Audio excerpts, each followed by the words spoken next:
Yes, good morning student. Today we explain the class subject maths class 7th chapter 6 introduction. अब से पहले हमने chapter 1 से लेकर 5 तक कंप्लीट करा दिए. Previous day I sent a homework sheet, वो आपने कंप्लीट कर ली होगी. और फिर भी किसी को नहीं आई हो तो आप क्वेरी करें मेरे नंबर पे, my WhatsApp number. A triangle is a simple closed curve formed by 3 line segment.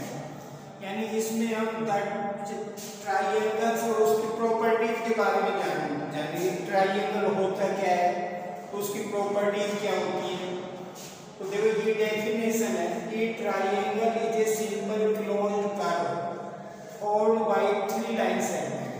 कोई भी ट्राइंगल 3 लाइनों से कवर्ड क्लोज्ड फिगर होता है. इसमें मैंने यहाँ ट्राइंगल का फिगर बनाया PQR. किसी भी ट्राइंगल में 3 साइड होती है, 3 एंगल्स होते हैं और 3 वर्टिसेस होती है. इसका नेम ये लाइन सेगमेंट का साइन है. Line segment PQ, line segment QR, line segment PR. 3 angle, ये एंगल का साइन है. एंगल P, एंगल Q और एंगल R. 3 वर्टिसेस हैं. जहाँ पे 2 लाइन आती मिलती है वो वर्टिसेस होती है. यानी को 2 या 2 से ज्यादा लाइन आती मिले, it is point called the vertices. P, Q and R, ये 3 वर्टिसेस हैं. अब क्लासिफिकेशन ऑफ ट्राइंगल्स. ट्राइंगल के भाग किए हैं, उनको बांटा है. तो 2 बेस से बांटा है उनको. एक तो साइड बेस, एक एंगल बेस. साइड का मतलब इन साइडों के बेस पे कि वो साइड कैसे होती है. तो देखो साइड बेस से 3 टाइप के हैं यहाँ पे. First scalar triangle, isosceles triangle, equilateral triangle. ये ट्राइंगल का साइन अगर ट्राइंगल आप नहीं लिखते हो. अब स्केलर ट्राइंगल होता क्या है, यानी all side are unequal.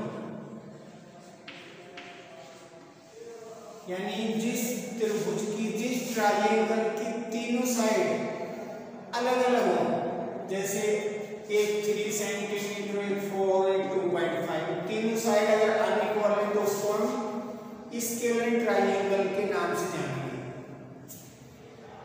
Isosceles triangle ऐसा ट्राइंगल जिसकी 2 साइड इक्वल हो,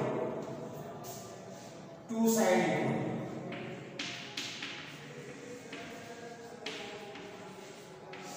वो आइसोस्केलस ट्राइंगल होता है. जैसे ये कोई ट्राइंगल है, ये 5, ये 5, ये 6, तो 2 साइड इक्वल होगी थी आइसोस्केलस ट्राइंगल. तीनों अलग अलग हैं, 3, 4, 5, तो स्केलर ट्राइंगल. अब बात आती है इक्विलेटरल ट्राइंगल. देखो नाम से आ रहा है कि इक्विलेटरल शब्द इक्वल से बना है. यानी जिस ट्राइंगल की सभी साइडें इक्वल है वो इक्विलेटरल ट्राइंगल होता है. All sides are equal. जैसे 3, 3 और 3. देखो एक रिलेशन होता है इनमें. अगर तीनों साइड इक्वल होती हैं तो ये ध्यान रखना हमेशा तीनों एंगल भी इक्वल मिलेंगे. या तीनों एंगल इक्वल है तो तीनों साइड भी ट्राइंगल इक्वल मिलेंगे. 2 साइड इक्वल है तो 2 एंगल भी इक्वल मिलेंगे. और वो एंगल कौन से इक्वल मिलेंगे, उन साइड के सामने वाले. जैसे ये है 4, 4 और 5, तो इसके सामने का ये और इसके सामने का ये एंगल इक्वल होगा. तीनों साइड इक्वल है, तीनों एंगल इक्वल होंगे. तो ये एक्सप्लेनेशन है, ये क्लासिफिकेशन हो गया साइड बेस से. अब एंगल बेस ट्रायंगल की एंगल के हिसाब से कैसे होते हैं ट्रायंगल। तो ये acute angled triangle, acute angled triangle कौन सा होता है? ऑल एंगल्स लेस 90 डिग्री, यानी जो एंगल 90 डिग्री या 90 डिग्री से कम हो वो एक्यूट एंगल ट्रायंगल होते हैं। जैसे ये एंगल है, ये 40, ये 50, सॉरी ये 30 और ये 20, या दोबारा देखिए ये 60, ये 70 और ये 50, क्योंकि ट्रायंगल के तीनों एंगल का भी सम 180 डिग्री होता है। तो ये एक्यूट एंगल ट्रायंगल होगा। वन एंगल 90 डिग्री, कोई भी एक एंगल अगर 90 डिग्री का है तो राइट एंगल ट्रायंगल होता है। 90 डिग्री के एंगल को राइट एंगल ही बोलते हैं। जैसे इस तरह ये 90 डिग्री, ये चाहे कितना भी हो 45, 60, बट ये 90, ये 30 डिग्री, तो ये right angle triangle. Obtuse angle one angle more than 90 degree, one angle मोर 90 डिग्री, 90 डिग्री से एक एंगल भी बड़ा है तो वो ऑब्ट्यूज एंगल ट्रायंगल होता है। जैसे ये 130 डिग्री, ये 50 डिग्री, ये 10 डिग्री। और ट्रायंगल की एंगल सम प्रॉपर्टी 180 डिग्री होती है, ये ध्यान रखें, आगे भी बताएंगे। अब बात आती है मीडियन। मीडियन क्या है? The line segment a vertex of a triangle to the mid point of its opposite side is termed as median of the triangle. यानी कोई मीडियन होती है वो किसी वर्टेक्स से जुड़ी होती है। जैसे तीन वर्टेक्स की फिगर ए बी सी, तो एक एंड तो इससे जुड़ा होता है, दूसरा एंड उसके सामने वाली लाइन अपोजिट लाइन को बीचों बीच काटे। जैसे बी सी का मिड पॉइंट ये है, ये जो लाइन है ये मीडियन होगी, मीडियन। ऐसे बी सी ए सी लाइन को बीचों बीच काटे तो ये मीडियन, और ये ए बी को या बीचों बीच काटे तो ये मीडियन। ये यहां मिलेंगे जरूर बीच में, तो it is called the median. एक होती है परपेंडिकुलर, परपेंडिकुलर ये क्या होता है? परपेंडिकुलर लाइन होती है जो लाइन एक वर्टेक्स से जुड़ी हो। जैसे मान लीजिए ये फिगर है, ए बी और सी, तो एक वर्टेक्स से तो जुड़ी लेकिन दूसरी लाइन पे 90 डिग्री का एंगल बनाए, वो होती है परपेंडिकुलर लाइन। यानी बीच में से नहीं काटी, वो तो 90 डिग्री का एंगल बन रहा है तो वो परपेंडिकुलर लाइन होती है। जो बीचों बीच काट रही है अपोजिट वर्टेक्स के अपोजिट वाली साइड को, वो मीडियन होती है। तो I hope that it is clear.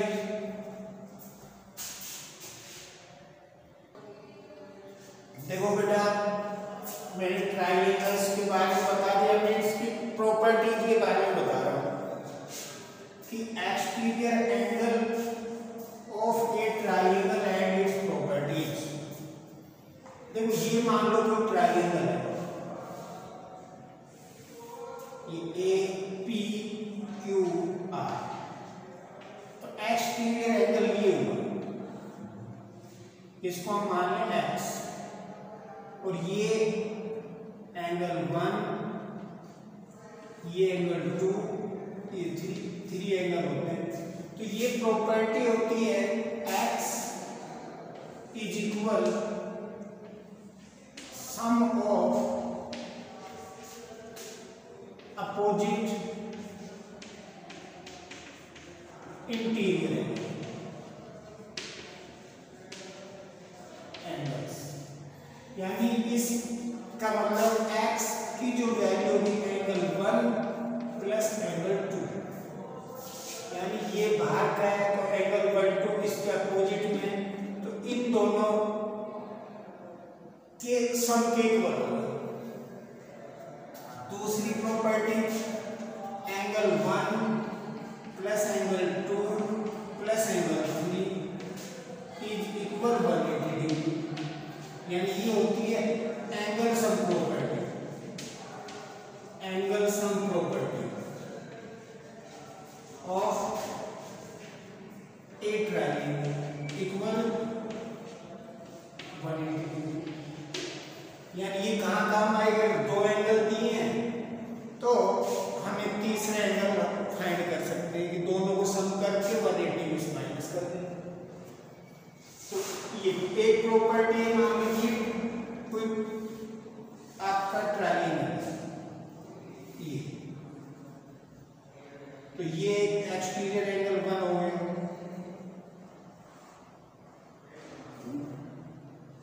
ये एक्सटीरियर एंगल 2 हो गया, ये एक्सटीरियर एंगल 3, तो angle 1 plus angle 2 plus angle 3, ये एक्सटीरियर एंगल है। इसमें यहाँ कंफ्यूज होते हैं तो इसका नाम ये P X Y और Z रखना, तो एंगल X एंगल Y और एंगल Z इन तीनों की प्रॉपर्टी होती है 360 डिग्री। तो एक्सटीरियर एंगल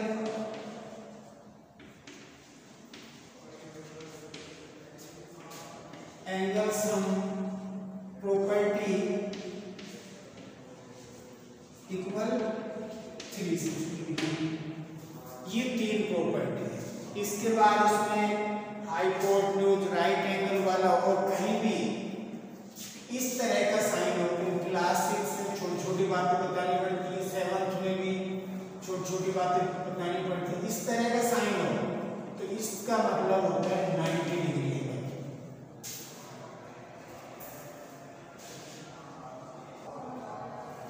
देखो बेटा, अब हम बता रहे हैं आपको प्रॉपर्टीज के बारे में, जो तीन प्रॉपर्टीज हम बता चुके हैं। Opposite angle sum property, exterior equal opposite का सम होता है, तीनों एंगल इंटीरियर एंगल का सम 180 डिग्री होता है, तीनों एक्सटीरियर एंगल का सम 360 डिग्री होता है। अब हम बात करें पॉसिबिलिटी ऑफ ट्रायंगल। मान लो मैं आपको दे दूं, तीन साइड होती है 4 5 और 6, तो क्या बिना ट्रायंगल बनाए बता सकते हैं कि ये ट्रायंगल बनेगा कि नहीं? तो इसको चेक करने की यही है, ए इसको ए मान ले, ए इक्वल 4, बी इक्वल 5 और सी इक्वल 6, तो ये ए प्लस बी ग्रेटर देन सी, यानी दो साइड का सम तीसरी साइड से बड़ा होना चाहिए या इक्वल होना चाहिए। b प्लस सी ग्रेटर देन ए, और यहाँ पे क्या बच गया b, इसका मतलब a प्लस सी, तीनों साइड दो साइड का सम तीसरी से बड़ा हो, इनकी वैल्यू रख लो,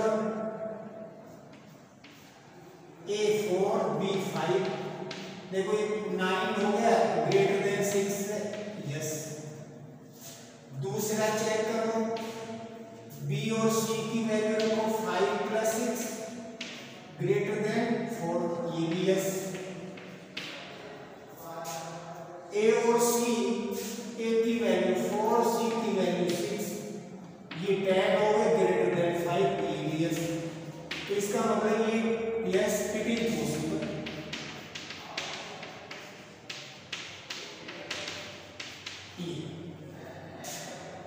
मान लो और एक एग्जांपल में, जैसे 2 2 और 6, तो वही प्रॉपर्टी तो यही होगी, इसी के सामने मैं एक्सप्लेन कर दूं, ए बी सी की वैल्यू या ए की 2, बी की 2 और सी की 6। देखो ए बी 2 प्लस 2 यहाँ 6 ग्रेटर देन ये क्या हो गया स्मॉलर, इसलिए नो, अगर एक में भी नो आ गया तो वो ट्रायंगल पॉसिबल नहीं है, इसलिए यहाँ क्या लिखेंगे नो इट इज इम्पॉसिबल।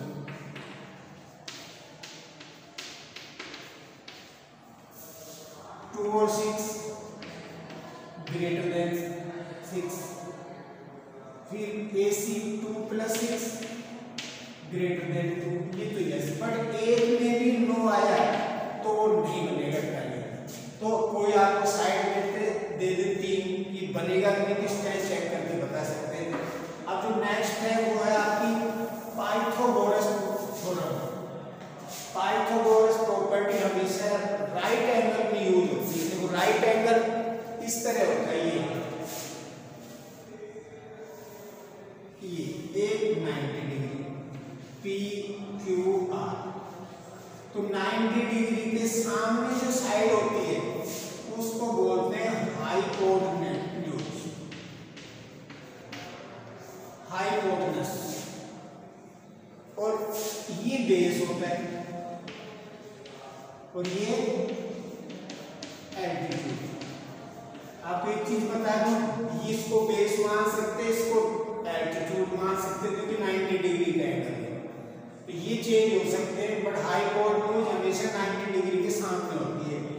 आपको दो साइड दे दें, तीसरी साइड निकालनी उसको, यानी ये पाइथागोरस प्रॉपर्टी होती है। अब पाइथागोरस प्रॉपर्टी क्यों बोलते हैं इसे, क्योंकि पाइथागोरस एक मैथमेटिशियन था, उसने इस प्रॉपर्टी की खोज की थी। देखो फोर वो है hypotenuse square sum of remains square of sum of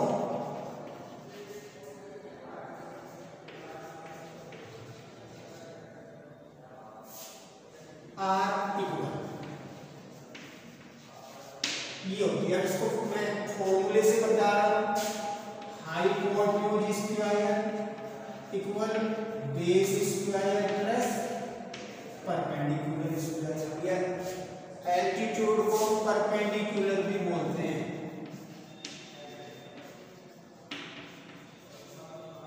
इसलिए मैंने परपेंडिकुलर का यूज लिया है, बेस ये है हाइपोटेन्यूज का HY यूज किया। अब जरूरी नहीं कि हाइपोटेन्यूज निकालें, हम बेस भी निकाल सकते हैं। बेस निकालने का फॉर्मूला है hypotenuse square minus perpendicular square. अगर परपेंडिकुलर निकालना है तो perpendicular square equal hypotenuse square minus base square. एक चीज ध्यान रखें, अगर इधर सब पे स्क्वायर है, अगर ये स्क्वायर हटता है तो यहाँ पे रूट का साइन आता है, base square plus perpendicular square. इससे अगर आप हटाएंगे बेस तो इक्वल ये रूट का sign hypotenuse square minus perpendicular square. अगर इससे हटाएंगे स्क्वायर, परपेंडिकुलर से स्क्वायर हटा तो ये किसका साइन, रूट का, तो hypotenuse square minus base square. देखो स्क्वायर क्या होता है, जो डिजिट आपके क्वेश्चन में मिलेगी उसका उसी से मल्टीप्लाई तो स्क्वायर होता है। मान लो हाइपोटेन्यूज निकालनी है, बेस आपको मिल जाए, परपेंडिकुलर आपको मिल जाए, जैसे मान लो अभी ये 5 और ये 3, तो इन अगर हाइपोटेन्यूज निकालनी हो तो कैसे निकालेंगे, या कोई और एग्जांपल ले। देखो देखो एग्जाम्पल हमने लिया है कि 12 5 तो हाइपोटेन्यूज निकालनी है। तो हाइपोटेन्यूज इक्वल ये फॉर्मूला हो गया base square plus perpendicular square, क्योंकि ऐसे क्वेश्चन आएंगे एक्सरसाइज में, इसलिए बेस कितना हो गया 12 का स्क्वायर, परपेंडिकुलर 5 का स्क्वायर। 12 के स्क्वायर का मतलब 12 इंटू 12 144, 5 के स्क्वायर का मतलब 5 इंटू 5 125, इनको ऐड कर दो 169। अभी रूट का साइन कैसे सोल्व होगा, 169 का प्राइम फैक्टराइजेशन करेंगे, 13 से डिवाइड हो रहा है 13 बार, तो यहां से पेयर बन गया, यानी ये आ गया हमारे नंबर के। तो हाइपोटेन्यूज 13 इंटू 13, पेयर में से एक डिजिट बाहर लेंगे तो रूट हट जाएगा, तो 13 आंसर हो जाएगा। इस तरह हम ये सभी चाहे हाइपोटेन्यूज जो बेस हो या परपेंडिकुलर वो फाइंड करेंगे। तो it is the introduction of chapter 6। I hope that you listen this class very good class. इसलिए कह रहे हैं कि जैसे मैं यहाँ पे हूँ तो आप घर पे जब ये देखें वीडियो तो ये समझें कि मैं यहाँ टीचर्स आपको बोर्ड पे पढ़ा रहा है और आप अटेंटिव होके घर पे एज ए क्लास की तरह पढ़ रहे हैं। जो आप एक्सरसाइज पढ़े या चैप्टर पढ़े वो उसको चैप्टर को खोल लें बुक को, फिर मोबाइल से देख को स्टार्ट करें, जैसे जैसे वो बताते जा रहे हैं वैसे वैसे आप भी उसको देखते चलें। It is a good way for the teacher.